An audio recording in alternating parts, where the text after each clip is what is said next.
ఓడిన నాయకుడు పార్టీ జిల్లా అధ్యక్షుడిగా ఉన్నారు. గెలిచిన ఆయన కండువా మార్చి అదే పార్టీలోకి వచ్చారు.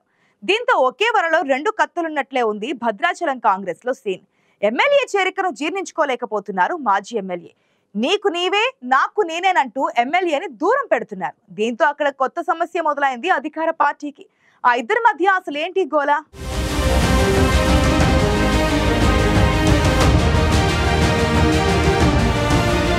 మిత్రపక్షాలను కాదని మరి సిట్టింగ్ కే టికెట్ ఇచ్చింది కాంగ్రెస్ అధిష్టానం. కానీ ఉమ్మడి జిల్లాలోని మిగిలిన అన్ని సీట్లు గెలిచిన గ్యారంటీ అనుకున్న ఆ నియోజకవర్గంలోనే ఓడిపోయింది. భద్రాచలంలో ఓటమి పాలైన పొదెం వీరయ్య ప్రస్తుతం జిల్లా కాంగ్రెస్ అధ్యక్షుడిగా ఉన్నారు. బీఆర్ఎస్ నుంచి గెలిచిన తెల్లం వెంకట్రావు కాంగ్రెస్ లో చేరిపోయారు. దాంతో తాజా మాజీల మధ్య ఓ రేంజ్ లో నడుస్తోంది ఇంటర్నల్ ఫైట్. రాజకీయ ప్రత్యర్థులు ఎమ్మెల్యేని విమర్శించినా తమకేమీ పట్టనట్లే ఉన్నారు కాంగ్రెస్ నేతలు. భద్రాద్రి కొత్తగూడెం జిల్లా బీఆర్ఎస్ అధ్యక్షుడు రేగా కాంతారావు ఎమ్మెల్యే వెంకట్రావుపై ఘాటు విమర్శలు చేశారు.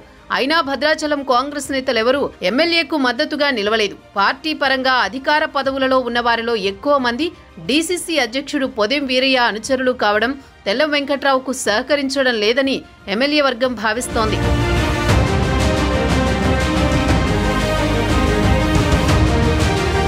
ఉమ్మడి జిల్లాలోని ముగ్గురు మంత్రుల్లో ఒకరు ఎమ్మెల్యే తెల్లం వెంకట్రావుకు మద్దతిస్తుంటే మరో మంత్రి పొదెం వీరయ్యకి తానున్నాననే భరోసా ఇస్తున్నారని పార్టీ నాయకులు కార్యకర్తలు చర్చించుకుంటున్నారు.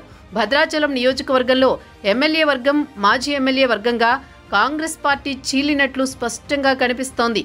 అటవీ కార్పొరేషన్ చైర్మన్గా పొదెం వీరయ్య బాధ్యతలు చేపట్టిన వేళ ఏర్పాటు చేసిన సన్మాన కార్యక్రమంలో ఆయన అనుచరులెవ్వరూ ఎమ్మెల్యే పేరుని మాట మాత్రమైనా ప్రస్తావించకపోవడం ఆశ్చర్యం కలిగిస్తోంది. ఎమ్మెల్యే డాక్టర్ తెల్లం వెంకట్రావు మాత్రం ఆ కార్యక్రమానికి హాజరై పొదెం వీరయ్యని అభినందించారు.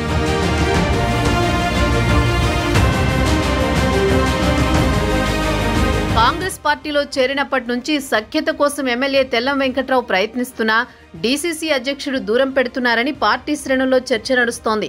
ఇతర పార్టీల నుంచి తమ రాజకీయ అవసరాల కోసం వచ్చిన వారు తమకు అక్కర్లేదన్నట్టు ఉంటున్నారు వీరయ్య వర్గీయులు. ఉమ్మడి ఖమ్మం జిల్లాలో బీఆర్ఎస్ గెలిచిన ఒకే ఒక్క సీటు భద్రాచలమే. ఆ ఒక్క ఎమ్మెల్యే పార్టీ కండువా కప్పుకోవడం కాంగ్రెస్ కి ప్లస్ పాయింటే అయినా అది పార్టీకి సానుకూల విషయంగా గుర్తించడం లేదట పొదెం వీరయ్య. పైగా అనవసరమైన వివాదాలతో పార్టీ పరువు బజారున పడేందుకు పరోక్షంగా కారణమవుతున్నారని కాంగ్రెస్ శ్రేణులు చెవులు కొరుక్కుంటున్నాయి.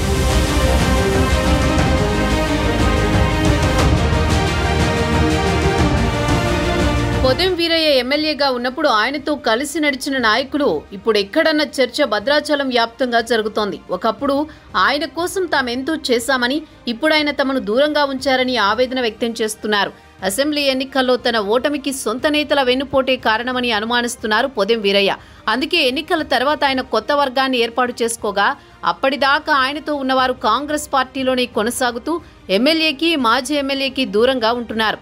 ఈ క్రమంలోనే భద్రాచలం నియోజకవర్గంలో మాజీ ఎమ్మెల్యే ప్రస్తుత ఎమ్మెల్యే వర్గాలతో పాటు తటస్థ వర్గం కూడా ఒకటి తయారైంది. పొదెం వీరయ్య పీసీసీ ఉపాధ్యక్షుడి హోదాలో ఉన్నప్పుడే తెల్లం వెంకట్రావును కాంగ్రెస్ పార్టీలోకి రాకుండా అడ్డుకోవాల్సిందని, వచ్చిన తర్వాత డీసీసీ అధ్యక్షుడిగా కలుపుకుని వెళ్లాల్సిన నాయకుడు గ్రూపులు కట్టడమేంటని పార్టీ శ్రేణులు చర్చించుకుంటున్నాయి.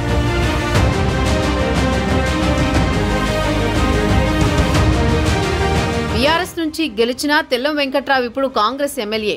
ఆయనపై ప్రత్యర్థులు చేసే విమర్శలు ఆరోపణలను తిప్పికొట్టాల్సిన పార్టీ నాయకులు మౌనంగా ఉండడం పార్టీకి తీవ్ర నష్టం చేస్తోంది. పార్టీ నాయకత్వం మద్దతుగా నిలవడం లేదని ఎమ్మెల్యే తెల్లం వెంకట్రావు వర్గీయులు ఆవేదన వ్యక్తం చేస్తున్నారు. రానున్న రోజుల్లో డీసీసీ అధ్యక్ష మార్పు జరిగితే ఇప్పటిదాకా పొదెం వీరయ్యని నమ్ముకున్న వారి పరిస్థితి ఏంటని ప్రశ్నిస్తున్న వారు లేకపోలేదు.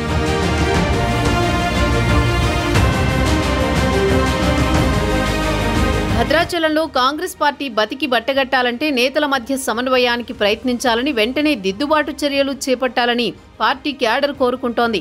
లేకపోతే స్థానిక సంస్థల ఎన్నికల్లో పార్టీ నష్టపోవాల్సి వస్తుందని కార్యకర్తలు అంటున్నారు. టీపీసీసీ కొత్త చీఫ్ అయినా భద్రాచలంలో పార్టీని గాడిన పెడతారేమో చూడాలి.